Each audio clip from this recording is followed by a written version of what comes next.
관례라고 하는 말이 있어요. 그 전에 해오던 전례대로 행하는 것을 말합니다. 그 관례 때문에 어떤 사람은 얼마나 힘들어하는지 모릅니다. 또 약한 사람들은 그 관례 때문에 희생을 당하기도 하고 어려움을 겪기도 합니다. 그런데도 관례라고 해서 고쳐지지 않고 있습니다. 좋은 관례라고 하면은 계승해야 되겠지만은 나쁜 것이라면은 고쳐야 되지 않겠습니까? 대대로 내려오는 전통도 마찬가지입니다. 전통이라고 다 좋은 것이 아닙니다. 지켜야 할 전통이 있는가 하면은 버려야 할 전통도 있습니다. 어떤 여인이 친구들을 식사에 초대를 했습니다. 친구를 대접하기 위해서 생선을 튀기는데 머리를 자르고 꼬리를 잘라서 튀겼습니다. 한 친구가 생선은 머리가 맛있는데 왜 버려? 다른 친구도 꼬리도 맛있는데 라고 그러니까 우리 집은 항상 머리와 꼬리를 자르고 튀겼다라고 이야기를 하자 다음부턴 버리지 말고 한번 튀겨봐 맛있다니까 라고 이야기를 하자 우리 집 전통이야 라고 얘기를 했어요. 야 무슨 전통이 그러느냐 응?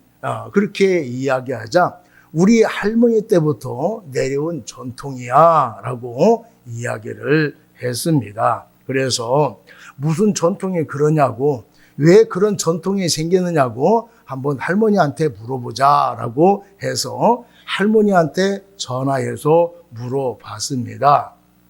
그랬더니 할머니가 예전에 생선을 튀기는데 후라이팬이 작아가지고 머리를 자르고 꼬리를 잘라서 튀겼다라고 이야기를 해 주었습니다.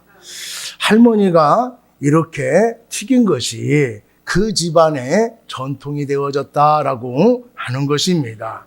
그러니까 어머니도 그 손녀딸도 잘 모르고 할머니가 그렇게 하니까 그대로 따라서 하게 돼서 그 집안의 전통이 되어졌다라고 하는 것입니다. 오늘 본문에 보게 되어지면은 잘못된 전통인데 그대로 따라서 했다가 결국에는 비참하게 되어지는 것을 말씀해 주고 있습니다. 오늘 본문은 5 왕이 등장합니다. 스가랴, 샬룸, 모나엠, 그의 아들 부가히야, 또 베가, 호세아가 나옵니다.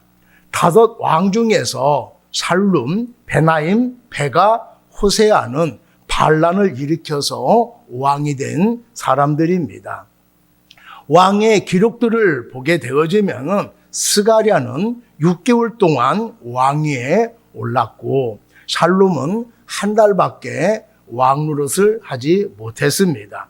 모나엠은 10년을 통치를 했고 그의 아들 부가히야는 20년간 통치를 했다고 말씀을 하고 있습니다. 호세아도 반란을 일으켜서 9년간 북이스라엘을 다스렸습니다. 여러분들은 어떤 왕이 나쁜 왕이라고 생각을 하고 있습니까? 반란을 일으킨 사람은 다 나쁜 사람일까요? 아니면은 반란을 일으켰다고 하더라도 악한 짓을 하지 않는 사람은 괜찮고 정권을 잡았을 때에 아이벤 여인의 배를 가른 모나햄만 나쁜 왕일까요? 하나님은 모든 왕들을 평가할 때에 느밧의 아들 여로보암의 죄에서 떠나지 않았다라고 말씀을 하고 있습니다. 북이스라엘은 왜 이렇게 반란이 자주 일어나게 되었을까요? 왕을 죽이고 죽는 일들이 자주 일어나게 된 것입니다. 또한 반란을 통해서 새로운 왕조가 들어섰는데도 여로보암의 죄에서 떠나지 않는 이유가 무엇일까요? 오늘 본문을 통해서 살펴보려고 합니다. 오늘 첫 번째로 부모의 좋은 면을 본받아야 된다라고 말씀을 하고 있습니다. 본문을 보면은 예후 왕조의 마지막 왕인 스가랴가 6개월 동안 통치를 했는데 살룸이 반역을 해서 백성들 앞에서 죽게 되어졌다라고 말씀을 하고 있습니다. 그 이유가 뭐라고 말씀을 하고 있습니까? 그의 조상들의 행위대로 여호와 보시기에 악을 행하여 이스라엘로 범죄하게 한 느밧의 아들 여로보암의 죄에서 떠나지 아니한지라. 스가랴가 허무하게 죽은 이유가 그의 조상들의 행위대로 여호와 보시기에 악을 행했기 때문이다라고 말씀을 하고 있습니다. 스가랴의 조상이 누구일까요? 예후입니다. 예후는 여호와께서 아합의 집을 멸하기 위해서 특별히 기름 부어서 왕으로 세운 사람입니다.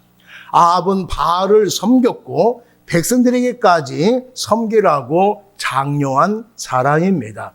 그래서 북이스라엘에 우상 숭배가 만연하게 되었습니다. 하나님께서 엘리야와 엘리사를 통해서 놀라운 기적을 일으켜서 하나님만이 진정한 신이심을 보여주었습니다. 그런데도 우상 숭배가 사라지지 않았습니다. 그래서 예후를 통해서 아합의 자손들을 다 죽게 만들었습니다. 예후가 바알을 섬긴 아합의 자손들을 척결하고 난 뒤에 하나님을 섬긴 것이 아닙니다.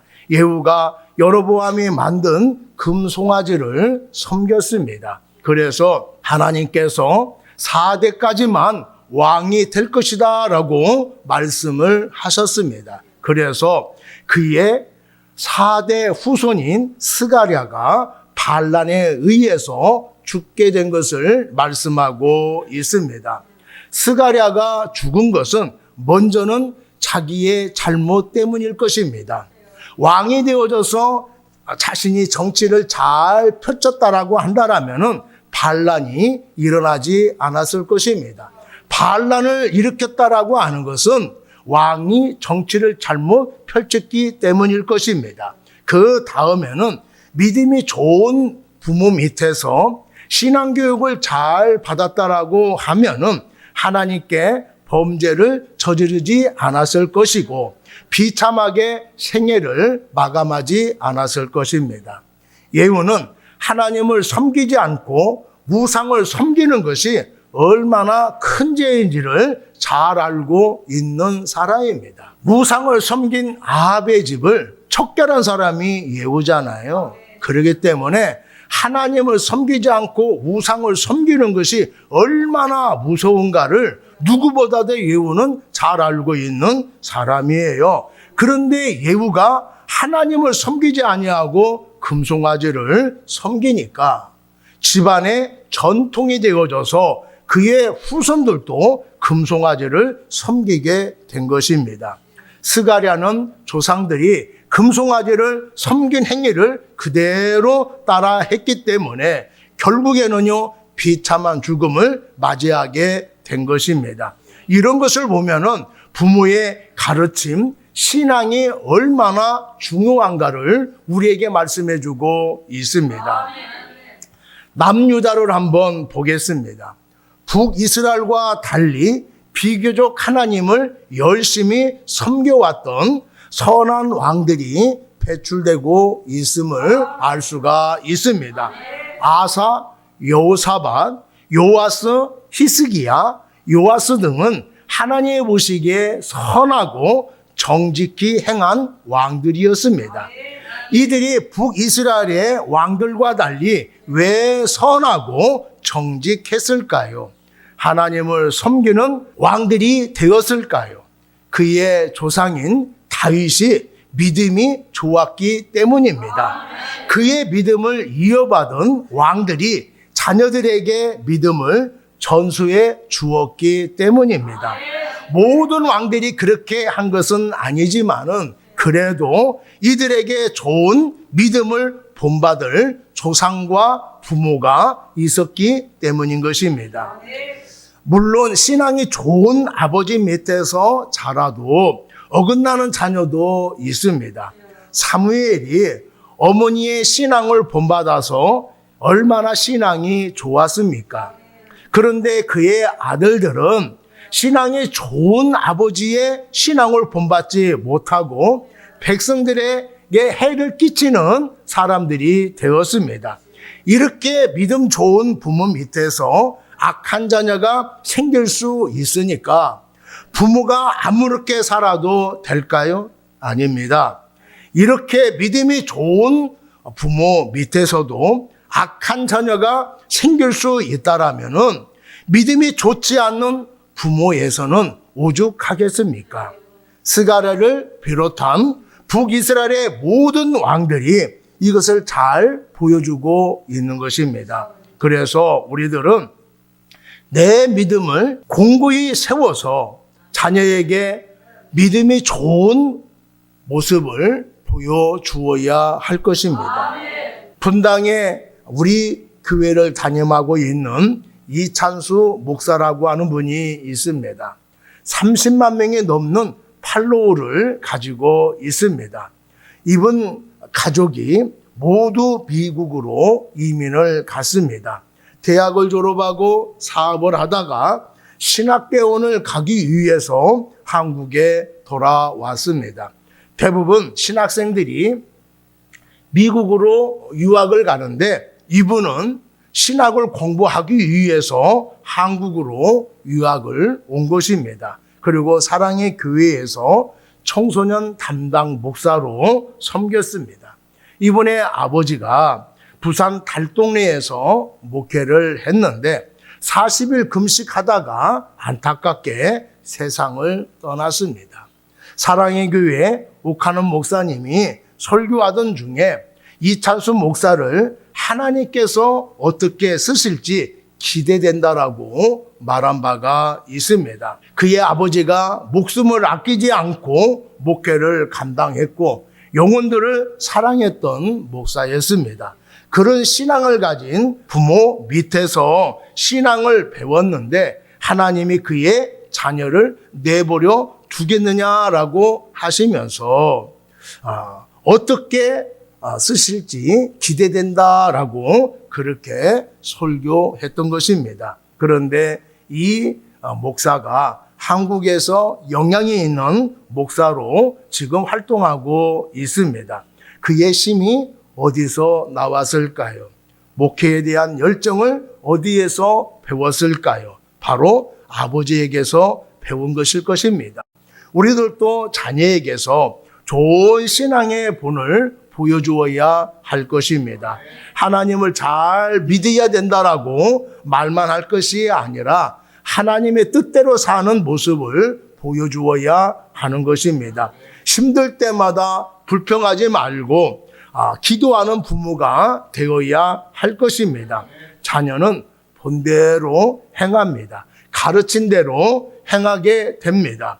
여러분들이 좋은 신앙의 모습을 보여주면은 자녀들도 그 믿음을 본받게 될 줄로 믿습니다. 여러분, 전통이라고 다 좋은 것은 아닙니다. 나쁜 전통이 있고 좋은 전통이 있습니다. 본받아야 할 전통이 있고 아무리 오래된 전통이라 하더라도 버려야 할 전통이 있는 것입니다.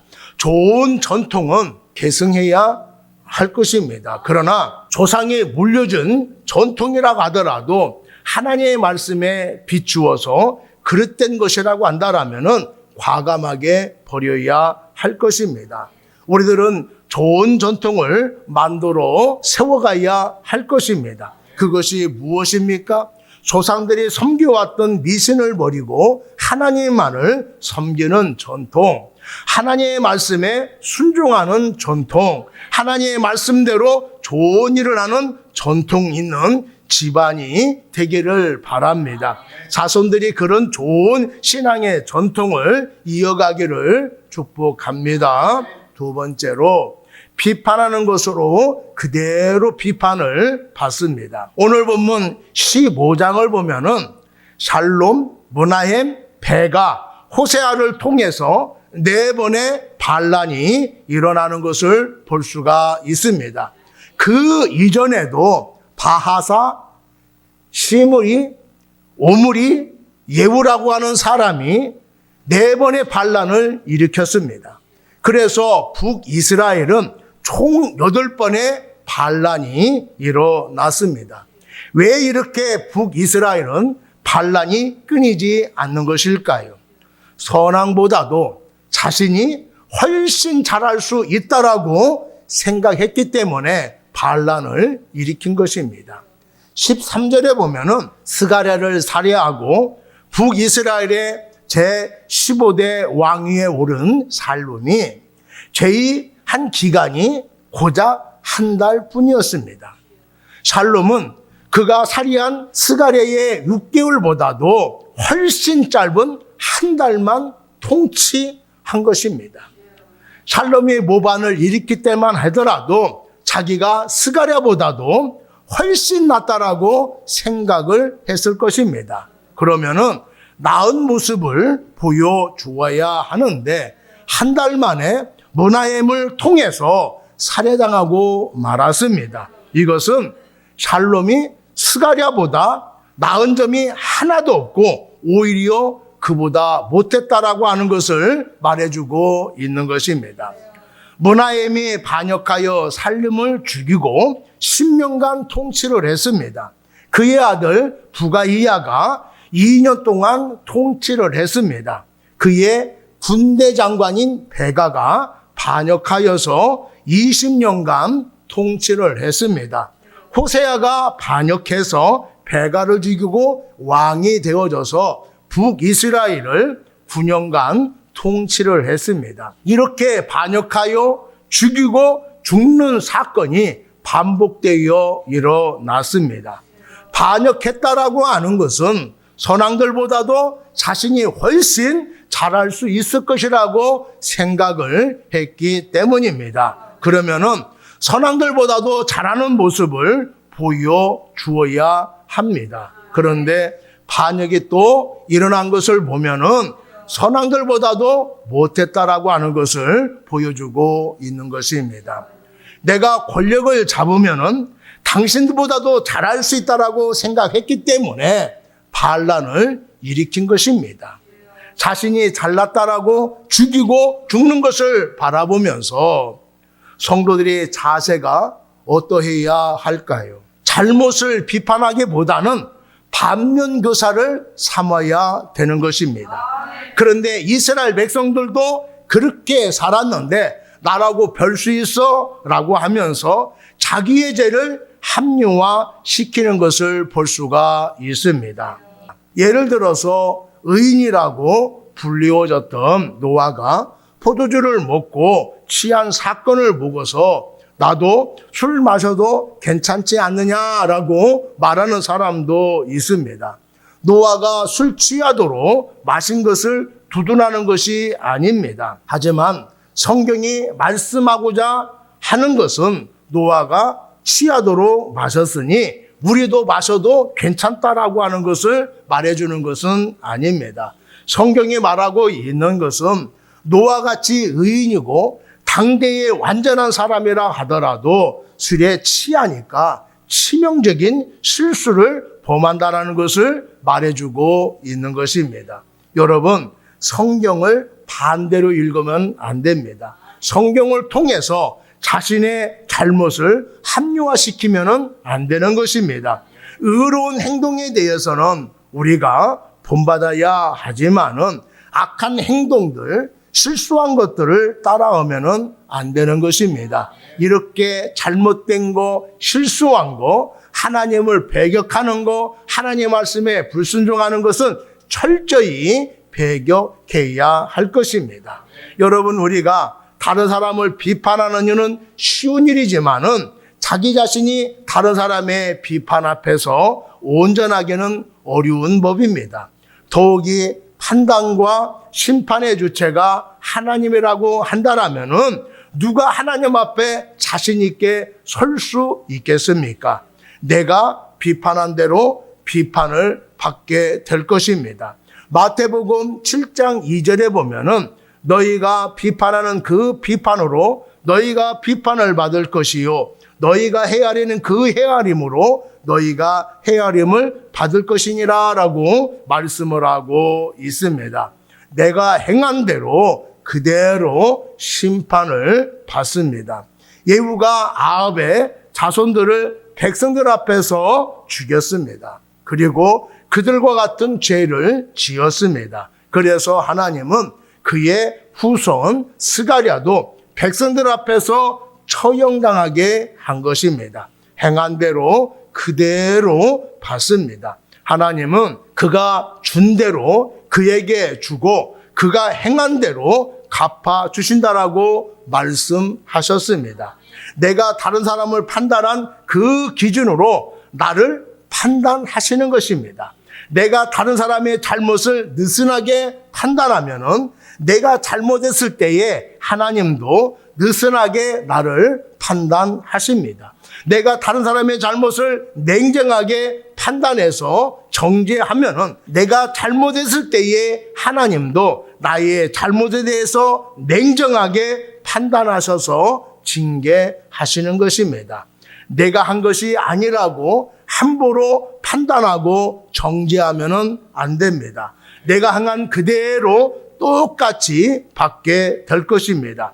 그렇기 때문에 다른 사람을 비판하고 판단하기에 앞서서 먼저 자신을 냉정하게 비판하고 판단하시는 여러분 되기를 바랍니다. 세 번째로 다른 사람이 죄 짓지 않도록 해야 된다라고 말씀을 하고 있어요. 오늘 본문에는 스가랴, 샬롬, 무나엠, 부가히야, 베가 다섯 왕들이 나오게 되어지는데 이 왕들을 평가하면서 느밧의 아들 여로보암의 죄가 반복적으로 언급되고 있는 것을 볼 수가 있습니다. 북이스라엘의 왕들은 여로보암의 혈통과 별로 상관이 없는 사람이지만은 그들의 죄가 언급될 때마다 반드시 여로보암의 죄가 거론되고 있는 것을 알 수가 있습니다. 여러분, 여로보암의 죄라고 하는 것은 금송아지를 만들어서 베델과 단에 세우고 백성들로 하여금 숭배하게 만든 죄를 말하고 있습니다. 왜 여로보암이 금송아지를 만들었을까요? 북이스라엘 백성들로 하여금 남유다의 예루살렘에 내려가지 않도록 하기 위해서 단과 베델에 금송아지를 세우고 숭배하게 만들었습니다. 오직 자신의 권력을 유지하기 위해서 금송아지를 만들어 놓고 하나님이라고 숭배하도록 한 것입니다. 이 죄를 가리켜서 이스라엘로 범죄케 한 죄다라고 말씀을 하고 있습니다. 여로보암은 자신만 우상 숭배를 한 것이 아니라 백성들까지 우상 숭배하게 만들었다라고 말씀을 하고 있습니다. 잘못된 우상 숭배가 이스라엘의 전통이 되어진 것입니다. 북이스라엘의 왕들이 지은 죄는 단순히 자신들만의 죄가 아니었습니다. 자신들만 죄를 지었다고 한다라면은 하나님의 책망과 심판이 그렇게 크지 않았을 것입니다. 그런데 그들의 죄는 온 이스라엘 백성들을 실족케 하는 죄였습니다. 열왕들이 여로보암의 죄를 한 차례도 반성도 없이 그대로 따랐습니다. 그래서 하나님께서 이스라엘 왕들을 벌한 것이지요.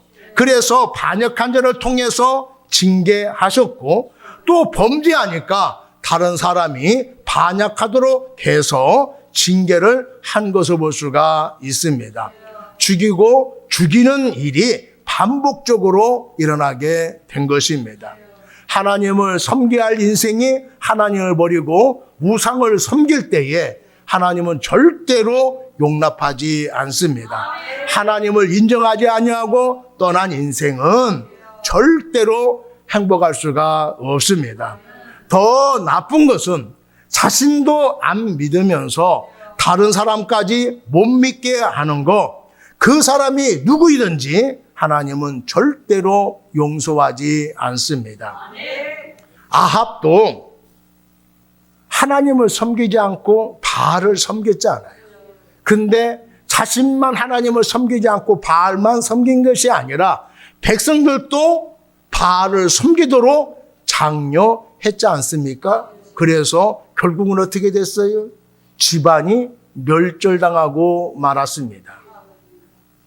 아담을 한번 생각해 볼까요? 하나님이 아담에게 선악과를 절대로 따먹지 말라라고 말씀을 했습니다. 본인이 직접 따먹지 아니하고 아내가 주는 것을 먹었다라고 변명을 했습니다. 그런데도 하나님은 하와가 죄를 진 것이 아니라 아담이 죄를 지었다라고 말씀을 하고 있어요. 왜냐하면은 아담이 직접 따먹지 않았다고 하더라도 아담이 가정의 대표자입니다. 아담이 인류의 대표자입니다. 그래서 대표자의 원리에 따라서 아담이 죄를 지었다라고 말씀을 하고 있어요. 아담이 죄를 지으니까 그의 후손들도 다 죄를 지었다라고 말씀을 하고 있습니다. 여러분, 북이스라엘의 대표자가 누굽니까? 여로보암이에요. 백성들의 대표자가 누굽니까? 왕입니다. 왕들이 우상을 숭배하니까 백성들도 우상을 섬기는 죄를 범하게 되어진 거예요. 자신들만 우상을 섬기는 것이 아니라 자신들이 우상을 섬김으로 인하여서 백성들도 우상을 섬기도록 만들게 되어졌다라고 하는 거예요. 본인의 죄도 크지만은 다른 사람의 죄를 짓도록 하는 것도 크다라고 하는 것을 하나님이 말씀해 주고 있습니다. 여러분들, 내가 죄를 진 것도 크지만은 나로 말미암아 다른 사람이 실족하고 죄를 짓게 만드는 것은 더 큰 죄라고 하는 것을 여러분들 기억하시기를 바랍니다. 신앙생활을 하다 보면은 이렇게 자신만 범죄하는 것이 아니라 이웃까지도 범죄하게 만들거나 실족하게 하는 사람을 어렵지 않게 찾아볼 수가 있습니다. 그런 사람을 향하여서 조심하셔야 되죠. 그렇게 하면은 성도들이 시험 들잖아요 라고 이야기하면은 남이야 어떠하든지 자기 신앙은 자기가 알아서 지켜야 되지 않나요? 라고 말을 합니다. 전혀 틀린 말은 아니지요. 다른 사람이 어떻게 하든 말든 내 신앙은 내가 지켜야 합니다. 그렇지만은 내 행위로 인하여서 다른 사람이 나쁜 영향을 받게 된다라고 하면은 그것은 조심해야 할 것입니다. 우리 교인 중에 이런 분이 있었어요. 강한 것 같은데 아주 여진 사람이 있었습니다. 열심히 교회를 다녀다가 안 나와서 찾아갔습니다. 무슨 일 있으세요? 라고 물으니까 아무개가 자기에게 상처를 주었다는 거예요. 그 사람 때문에 교회를 나가기 싫다라고 이야기를 했어요. 들어보니까 심한 말은 아니었는데 그 말에 상처가 되었다라고 그렇게 이야기를 했어요. 그 사람은 속상해하라고 말한 것도 아니고 무시하려고 말한 것이 아니라 그 사람 원래 말투가 그렇습니다. 그러니 속상해하지 마세요 라고 이야기했음에도 불구하고 그 말에 깊은 상처가 되었던 거예요. 한참 얘기를 해서 풀어졌습니다. 그래서 이 사람을 만나서 그 사람을 만난 적이 있습니까? 라고 물으니까 만난 적이 있대요. 별말 안 했는데 이렇게 얘기하는 거예요. 그래서 이 말 때문에 상처를 받았다고 하던데요. 그랬더니 아니 그 말 때문에 상처를 받았대요? 별 희한한 사람 다 보겠네. 이렇게 얘기를 하는 거예요. 여러분 그렇게 얘기하면 안 됩니다. 내가 별말 안 했다고 하더라도 그 말 때문에 상처를 받았다 간다라면은 아이고 어떻게 해요? 나는 그냥 한마디인데 그 말로 상처를 받아서 어떻게 해요? 이런 마음이 있어야 되는 거예요. 응? 나는 아무런 말도 안 했는데 상처를 받으니 그 사람이 나쁜 사람이 아닙니까? 이런 태도를 가지면 안 된단 말이죠. 누군가가 내 말에 의해서 상처가 되어졌다 간다라면은 여러분들 가서 사과하셔야 돼. 우리가 말하면은 실수할 때도 있어요. 근데 그 실수를 통하여 누군가가 상처됐다 간다라면은 그 여러분들 사과하시는 사람이 되어야 되고 그 말로 상처가 됐다면은 바로 세울 수 있는 사람이 되어야 되는 거예요. 그래서 마태복음 18장 6절에 보면은 누구든지 나를 믿는 이 작은 자 하나를 실족하게 하면은 차라리 연자맷돌이 그 목에 달려서 깊은 바다에 빠뜨리는 것이 나으니라라고 말씀을 하고 있어요. 다른 사람을 실족케 하는 것이 얼마나 무서운가를 이 말씀을 통해서 말씀해주고 있어요. 아주 작은 사람이라 하더라도 내가 말로 인하여 행동을 통하여 실족하게 되어졌다 한다라면은 그 죄를 결코 용서하지 않겠다라고 말씀하고 있습니다. 큰 죄라고 말씀을 하고 있어요. 나는 별거 아니라고 생각을 하는데 하나님은 큰 죄라고 말씀을 하고 있어요. 여러분, 내게 이익이 된다고 하더라도 하나님이 싫어하는 것이라 한다라면은 하면은 안 되는 것입니다. 나는 괜찮다라고 이야기를 하더라도 다른 사람에게 좋지 않는 영향을 끼치게 되어진다 한다라면은 그것은 큰 죄라고 하는 것을 깨달아야 될 줄로 믿습니다. 지극히 개인적이고 이기적인 신앙을 버리는 여러분이 되기를 바랍니다. 남을 의식하지 않는 신앙을 버려버리고 나의 말이나 행동을 통해서 다른 사람에게 좋은 신앙을 끼칠 수 있는 여러분이 되기를 바랍니다. 더 나아가서는 신앙생활을 잘 할 수 있도록 좋은 영향을 끼칠 수 있는 여러분이 되기를 바랍니다. 시리에 빠진 성도들을 격려하며 신앙생활할 수 있기를 바랍니다. 새로 신앙생활하는 사람들에게 믿음의 이정표가 되어줄 수 있는 여러분이 되기를 축복합니다. 오늘 말씀을 통해서 하나님 우리에게 주시고자 하시는 교훈이 무엇입니까? 우리 자녀들에게 나쁜 거 물려주지 않고 좋은 거 물려주기를 바랍니다. 좋은 것이 무엇입니까? 재산이 아니라 하나님을 잘 섬기는 신앙인 것입니다. 좋은 신앙을 물려줘서 우리 자녀들도 하나님을 바르게 섬겨서 하나님이 예배해 놓으신 놀라운 축복을 누려가도록 힘쓰는 우리 모두가 되기를 바랍니다. 다른 사람의 잘못을 비판하지 말고 밤연구새로 삼고 다르게 살아갈 수 있는 우리 모두가 되기를 바랍니다. 그리고 내가 좋게 여기거나 내게 이익이 된다고 하더라도 하나님의 말씀에 어긋나는 것이라 한다라면 철저히 멀리해야 합니다. 나는 잘 관리할 수 있고 영향을 받지 않는다고 하더라도 자신 있다라고 하더라도 나중에는 그것이 올무가 될 수가 있습니다. 내 신앙과 인생을 망가뜨릴 수가 있습니다. 과감히 버려서 내 신앙을 견고하게 지켜나갈 수 있는 우리 모두가 되기를 바랍니다. 사람들은 내 것을 잡기 위해서 내가 살기 위해서 남을 힘들게 하고 제거하는 경우가 많이 있습니다.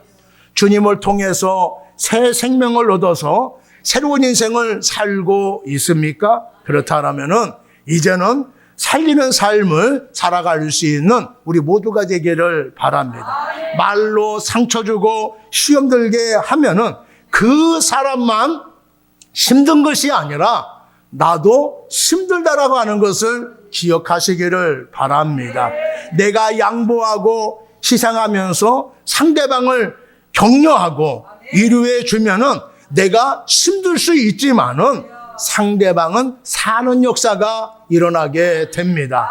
내가 조금 희생하더라도 사람을 살리는 삶을 살아갈 수 있는 우리 모두가 되기를 축복합니다.